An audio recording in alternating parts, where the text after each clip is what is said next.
Ooh, could it be I'm falling in love with the Orville?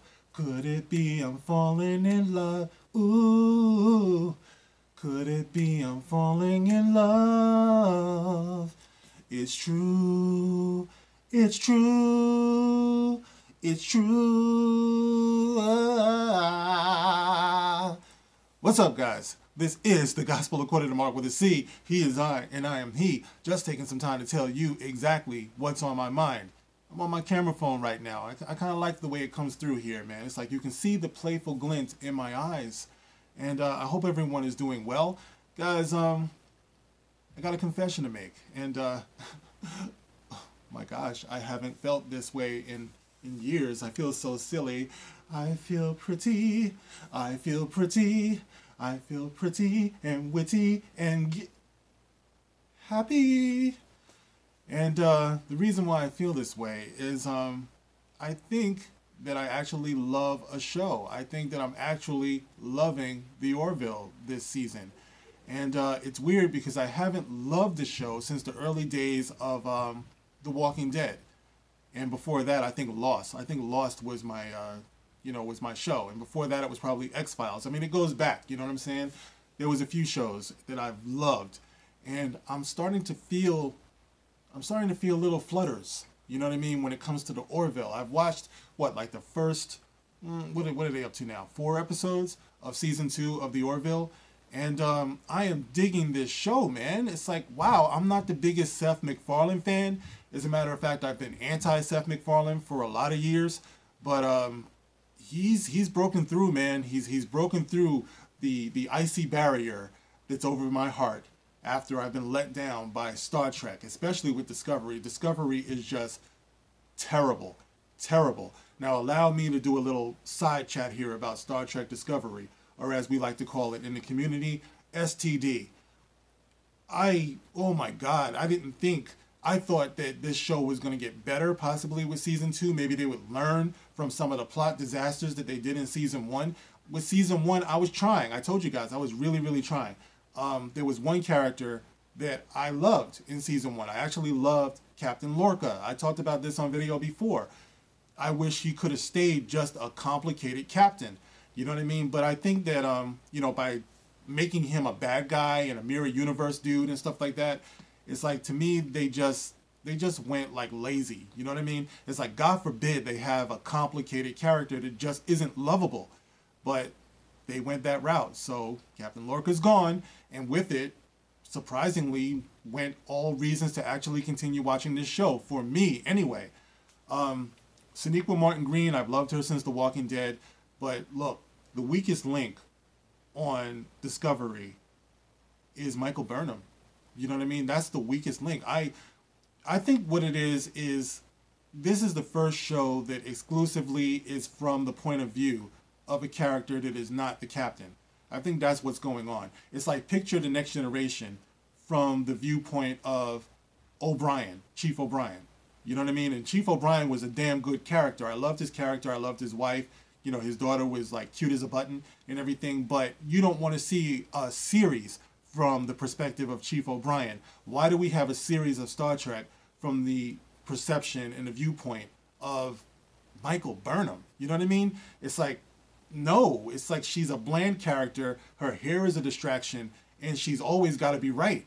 You know what I mean? Picture Michael Burnham on the bridge with Captain Kirk. You know what I mean? She would try to be her arrogant, I'm always right self, and I think Captain Kirk would only have one word for her: noted. That's it. No, maybe 2 words. Noted, officer. That's it. Okay, I heard you. That's it. You know, one of the beautiful things about the original series, and I know I'm going off, I was talking about the Orville, but I just got to say this, guys. One of the most beautiful things about the original series was the interaction between Kirk, a space cowboy, a maverick, Spock, cold, hard logic, with an ability to learn and improvise, and of course, McCoy, who just loved to troll Spock. You know what I mean? So even though Spock might make sense of a situation logically, and logic was a very powerful ally for Spock, he was always amazed at Kirk's ability to challenge logic with improvisation, challenge logic with I hear what you're saying, but, and I'm taking it into consideration, but we're doing this. You know what I mean? That's one thing that I feel that Kirk was a master at. Kirk was a master at using everybody around him. And I think that's what made him so powerful, that he would listen to Spock's logic. He would listen to McCoy's philosophical, objections. He would listen to Mr. Scott, Scotty, who would tell him what's not possible. And Kirk would still say, okay, but we're doing this. And everybody, by the end of the original series, by the end of the movies, I think they practically worshipped their captain. And they would die for him. They would follow him anywhere. One thing that I love that Scotty said one time in the movie, when he told Kirk what couldn't be done, and then Kirk says, well, I need this done.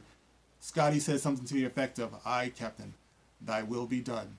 I was like, oh, shit, I love that. That's just so cool, that even though he knows what's possible, he's still going to do what his captain tells him to do. Now what you have with Michael Burnham is you have the definitive word on what's possible, what's not possible. If you don't listen to Michael Burnham, then you'll probably end up fucking dead, like the guy who came over with Pike in the season premiere, Brother, I think it was. And it's just like, there's no fun in this. It's like Captain Pike could be a good character. He could be portrayed very powerful, and we already know where he stands in the history of Star Trek. He's played very well by Anson Mount. He looks the part. He looks good. But then you have Michael Burnham. You know what I mean? Then you have Tilly. Then you have... Shit, I can't even name the characters in STD. But I can name the characters in the Orville. I know Ed Mercer. I know Kelly Grayson. I know Dr. Finn. I know Borges. I know Gordon. I know Lamar. The new girl who came over, I don't know her name yet. I'm not committing that to memory yet. I know Isaac, and God help me, I'm starting to love these characters, man. It's like the episode where Captain Mercer got his heart broken. I could relate to that, man. You know what I mean? And then at the end, when they're playing some Billy Joel, she's always a woman to me, and Mercer is just sitting there in his thoughts, and everyone around him knows he just got his heart broken because the woman he was falling in love with turned out to be his enemy, an alien. But nobody's saying anything. It almost reminded me of City on the Edge of Forever, when Kirk got his heart broken and he goes back to work and he's just like, let's get the hell out of here. You know what I mean? And he's just alone with his thoughts and his responsibilities. And I just thought, man, I've never liked Seth MacFarlane, but I'm feeling for his character, Plus the dynamic between him and his ex-wife, Kelly, which, by the way, I love her. I love that actress. She really brings the intensity. I love how she gets fighting mad and stuff like that. Her action sequences are honest. She's not a Mary Sue. You can tell that she cares for her ex. She cares for her captain. And it's an interesting dynamic because where does the line come, between caring for your ex and caring for your captain that you probably still have unresolved feelings for, because after all, she was unfaithful to him. So watching him get his heart broken again, knowing that she was probably the worst heartbreak of his life, is insanely complicated for a show that's supposed to be a comedy when you really think about it. And like I said, the doctor, I love her. You know what it kind of reminds me of, like the women on this show.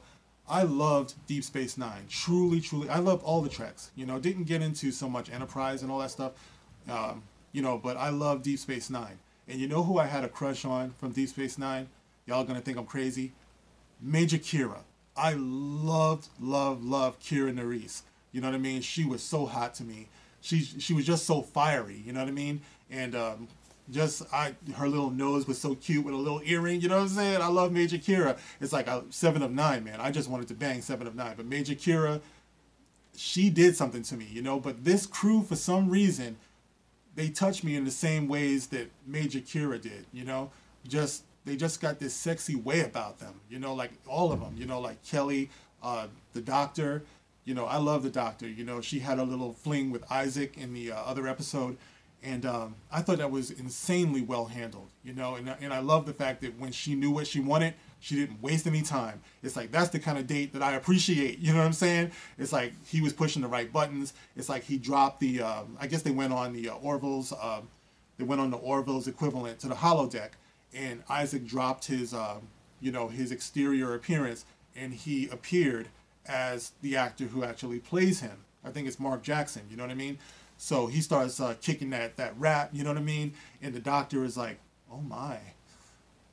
oh yeah, you know, you can get it, you know what I mean? And he got it, you know what I'm saying? And I like that. You know, I like the fact that they ended up exploring their relationship.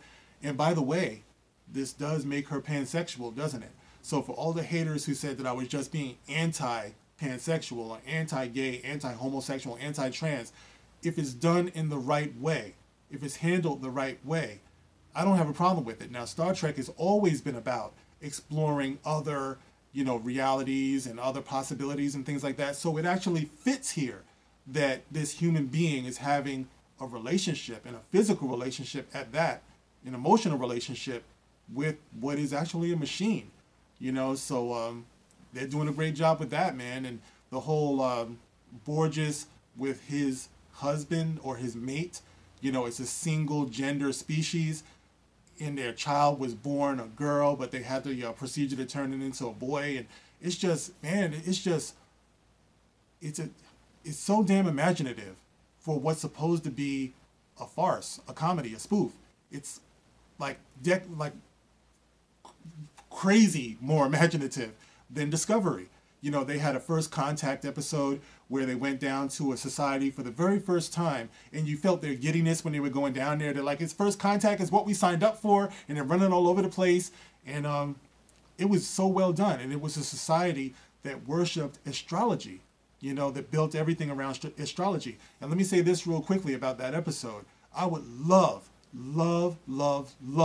if that society were to come back in a future episode and the race had evolved or devolved into a warrior race and turned out to be enemies. Because what it was is they were imprisoning a portion of the population based upon the astrological sign that they were born under, because they believed that that astrological sign was more aggressive and more violent. And the Orville created a ruse to make them believe, because they had two of their crew members captive, Kelly and Borges. So they created this ruse to make them believe that they were wrong in their belief that these people were actually aggressive. So they freed them into general population. But wouldn't it be something if they were right all along, and after maybe a generation, they got taken over by these aggressive people that the Orville forced them to release, and they became a warrior, enemy, murderous race because of what the Orville did? The possibilities are amazing, and that's the reason why I love this show. So every episode, man, it's like I am loving it. You know, I'm really liking what they're doing with this, guys. So I don't want to go too long with this. I just wanted to confess my feelings to the world.